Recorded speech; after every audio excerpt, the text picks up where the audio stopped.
खर तर ज्या छत्रपती शिवाजी महाराजांनी स्वराज्य उभं केलं ना, त्या शिवाजी महाराजांनी आयुष्यभर स्वतःच्या मनामध्ये श्रद्धा जपली, पण त्या श्रद्धेचं रूपांतर कधीच अंधश्रद्धेत होऊ दिलं नाही.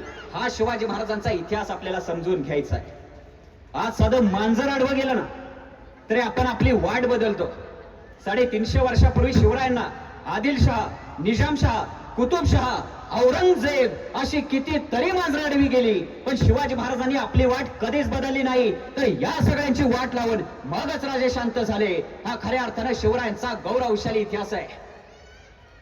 उभ्या आयुष्यभर शिवरायांनी स्वतःचा आदर्श मानलाय तो मासाहेब जिजाऊंना, जगाच्या इतिहासातला एक महान पराक्रमी राजा, जो आदर्श कोणाला मानायचा? स्वतःच्या आईला आदर्श मानायचा. हल्ली आपली पोरं काय करतात? स्वतःच्या आईपेक्षाही गल्लीतल्या भाईला आदर्श मानणारी पोरं आज महाराष्ट्राच्या घराघरात जन्माला येत आहेत. ही आमची सगळ्यात मोठी शोकांतिका आहे.